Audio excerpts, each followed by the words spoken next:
Hey guys, Xaryu here, and today I'm going to take you through the specs that I've been playing on Sub Rogue in BfA 8.0 pre-patch. Now, this is exactly what this is, right? The specs that I've been playing, the specs that I've been messing around with. It's not exactly maybe the best possible spec because this, takes some time to work out, and as you guys know, 8.0 just came out, so this is just kind of what I've been playing with on my Rogue, alright? So I'm going to give you guys actually two potential specs, all right? Just at the start of this video, if you want to TLDR, this is the spec. This right here, what you see on the screen, is the spec that I've been playing with a lot on my Rogue. It's very versatile. You can do a lot of control, but also a lot of good swaps, decent consistent pressure. But the one-shot spec that's also very fun, that I don't play as much myself because it feels a little cheesy and one-shotty, but you know what? It's very good as well, and I'll show you guys how to do the one-shot later in this video, but is actually with Night Stalker, Find Weakness, Mark for Death.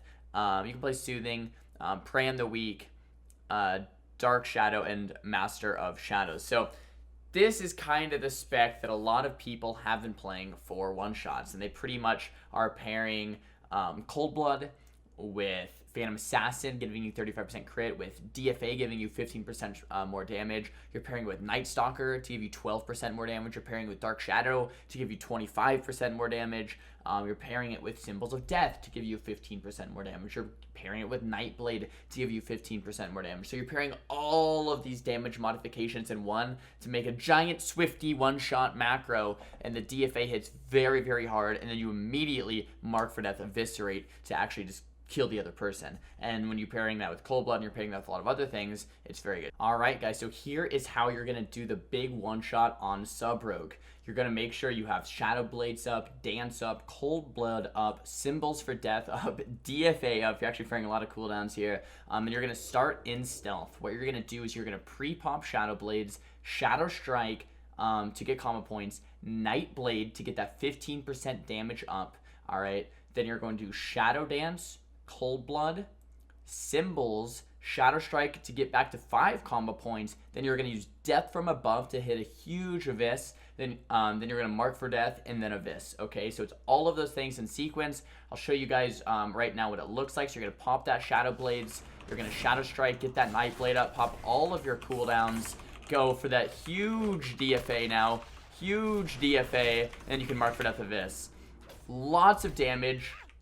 Lots of burst in just a couple of seconds. Now it takes practice. Even there, I probably could have done it a little bit smoother. This is a rotation that is a little bit different than what we've seen in the past, but the one-shot potential from a rotation like this is absolutely insane, and that's why a lot of rogues on level 110 and level 120 beta have actually been playing with this. So I don't know if it's going to get nerfed, because if you play a build like this, you're missing out on the control from Subterfuge, the consistency of Vigor, the utility or like the extra win conditions of Smoke Bomb. Like, you're missing out on a lot by playing a build like this, but it one-shots people. So it's like, it's kind of a trade-off. Do you want to play a build that one-shots people and play a build like this, or the build that I've actually been enjoying more, and it might be a little bit better in compositions where you want some consistency, where you want to be able to make maybe more swaps instead of just one big swap, like in an RPS or an LS, something like that, would be throw that Subterfuge on, throw the Vigor on, throw the Smoke Bomb on. Now all of a sudden we have a build that, look, it still does a lot of burst, all right? You don't have DFA, you don't have the extra 12% damage from Stealth or Shadow Dance, okay? And then you don't have that immediate Mark for Death Abyss after a big DFA as well, but you have 50 more maximum energy, you have 10% more energy regen, you have longer Shadow Dances, and when Stealth breaks, or 3 seconds after Stealth breaks, you can control with the off cheap shots with Subterfuge, and then you have that added Smoke Bomb utility. So it's like very, very nice. The build feels much better. Now with a build like this, the rotation is very similar to the Legion Rogue guide that I made, and I can show you guys once again the opener rotation for something like this. It's just going to be Cheap Shot, Shadow Strike, and then you're going to pop your Dance, your Cold Blood, your Symbols. You're going to go for Shadow Strike, Cheap Shot, Abyss, Cheap Shot, Shadow Strike, Difference is you don't have Gormaz, okay? So an opener like this would just be the cheap shot, Nightblade, pop all your cooldowns, get some big damage off, read cheap shot, a Vis, read cheap shot once more, and then that was kind of your go, right? And that's the triple cheap shot opener, assuming you're kidneying on the off target. However, you can do that same opener with the kidney on the main target followed by 2 cheap shots if you actually want to do a little bit more burst on the main target. If, say, you blind the off target or you get a polymorph on the off target and you actually don't need that kidney on the off target. But a lot of the time it's going to be kidney on the healer, triple cheap on the DPS. So that's why I kind of give you guys that as a basic opener. But anyway, just to kind of talk a little bit more about my talent choices before we hop into some gameplay. In this first row, we have Weapon Master, Find Weakness, and Gloomblade. Now, Weapon Master and Gloomblade are giving you more consistent pressure. Find Weakness is giving you a little bit more burst. So this is also a trade-off, right? Find Weakness seems to definitely be the play against plate classes, against DKs, against paladins, against classes with plate or mail. But if you're fighting a fully cloth team, I would not mind maybe testing out Weapon Master to actually just increase your consistent pressure with those backstabs, but then it can also increase your burst if you get lucky with those Shadow Strikes proccing twice as well. And then Find Weakness isn't doing as much against those cloth targets. This is not something I've really tested in depth, but it's something that I could probably see being realistic if you're fighting, say, Shadow Priest, Mage, Resto Druid, right? Double cloth leather, 3v3 composition, Weapon Master might be the play here. Now, if you're playing Battlegrounds and there's a lot of different classes on the enemy team, Find Weakness is probably a little bit more safe, especially if you're trying to kill an enemy flag carrier to get their armor a lot lower than it should be. Something like that. So that's what I've been playing generally with Find Weakness. Now, the second row we've already talked a little bit about. We haven't talked about Shadow Focus, but it doesn't seem like it gets as much value as Subterfuge or Night Stalker. Night Stalker, of course, with that one-shot build. Subterfuge with the more consistent build. Now we have Vigor, Deeper Stratagem, and Mark for Death. Deeper Stratagem, it's so hard to use something like this in PvE, or PvP rather, especially when you have choices like Vigor and Mark for Death. Mark for Death, 30-second cooldown now, not 60 seconds, 30-second cooldown to instantly regenerate 5 combo points. That's a Mark for Death Kidney, that's Mark for Death of Visses, that's Mark for Death to get your Shadow Blades, Night Blade up rather. Mark for Death, very, very versatile spell here, so I could actually see it being used even in more of the consistent pressure build, just because now it's on that 30-second cooldown. But Vigor allowing you to actually get out consistent pressure, allowing you to actually do your rotations without running out of energy, giving you more maximum energy, increasing your energy regen. Very, very important for rogues to do the things they want to do, like Kidney and off target, double cheap DPS, and then dance.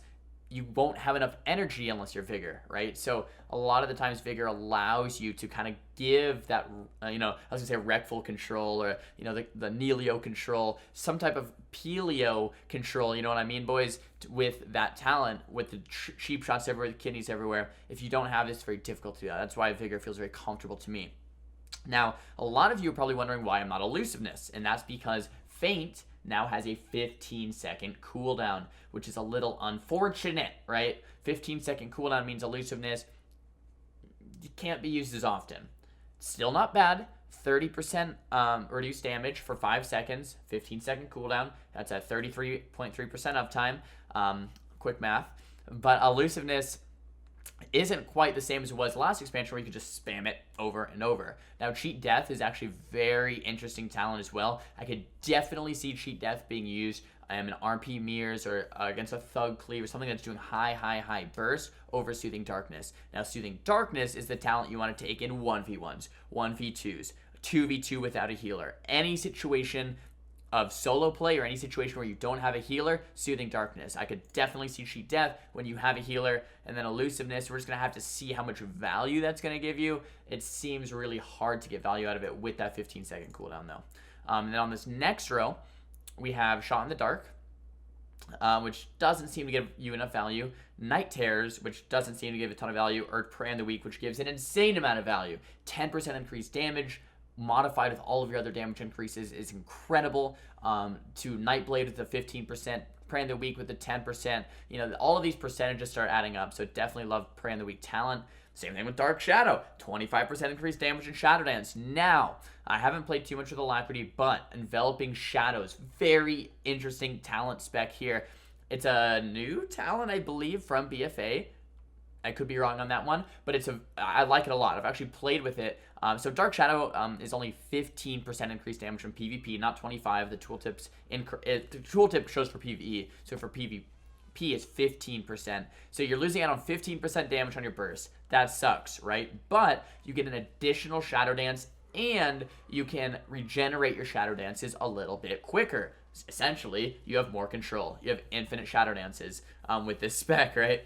So in a build like, if you're playing a competition like RPS or RLS, where it's all about the control, getting those swaps, swapping to one guy, swapping to the next guy, swapping to that third guy, swapping back to the first guy, just doing a lot of damage and control with swapping a lot, I could see Enveloping Shadows working fantastically. Now, if you're playing an RMP composition where your goal is to turtle, run, get triple CC, burst, kidney shot, fear, polymorph, triple cheeps, one shot, run, burst. If it's a comp like that, Dark Shadow's the way to go. You're going to do 15% more damage. It's going to be more burst. This is a judgment call, guys. Depends on the comp. Enveloping Shadows, more control. Dark Shadow, more burst. Once again, I think this is the build, though, like I've said from the start, that I feel most comfortable with. You have the extra control from Subterfuge, you have the consistency of Vigor, but you have the burst of Dark Shadow. It's a nice mix in the middle.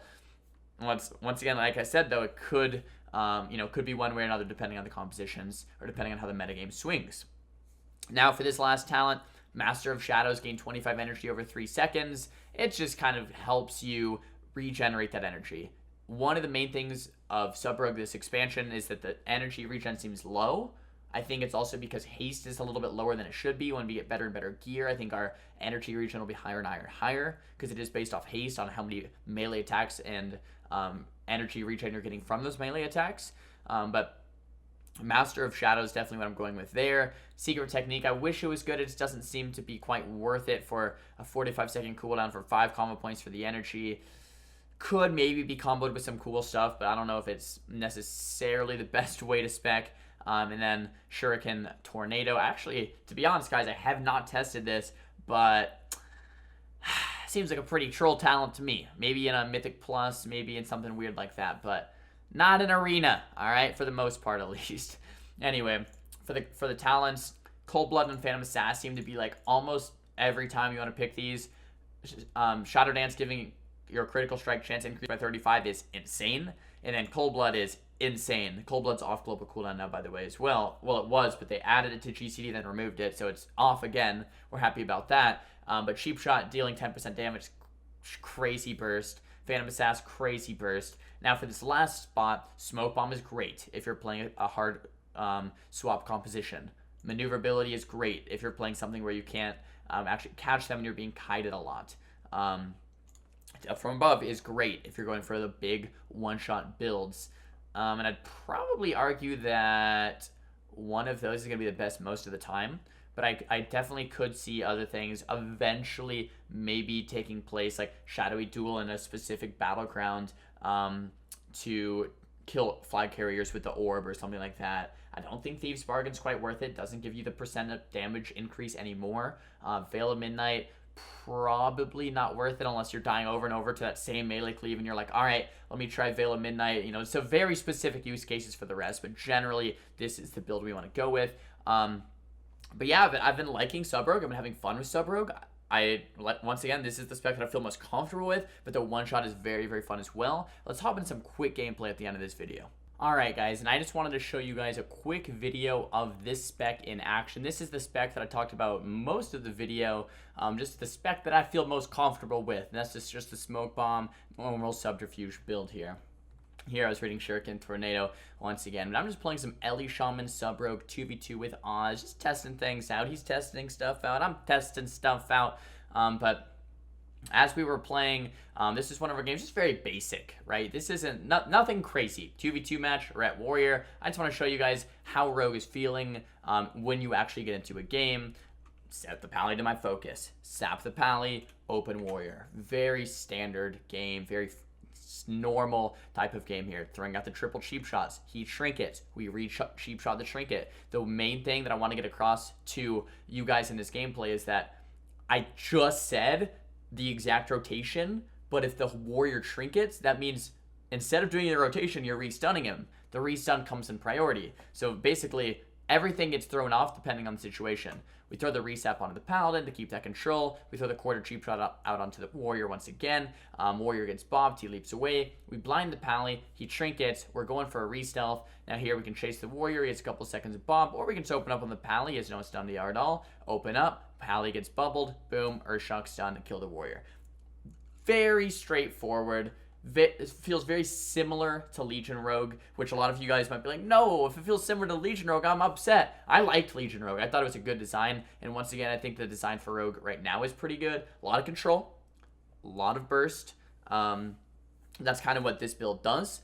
So yeah, this is just a very, very quick gameplay to show you guys how it feels in Arena right now. Alright guys, and because I know you wanted to see the one-shot live in action, we'll go ahead and do that for you in this video. So go ahead and pop that Shadow Blade, Shadow Strike, get that Night Blade up, pop all of your cooldowns, throw that Cheap Shot, the big DFA, and then the Mark for Death Abyss.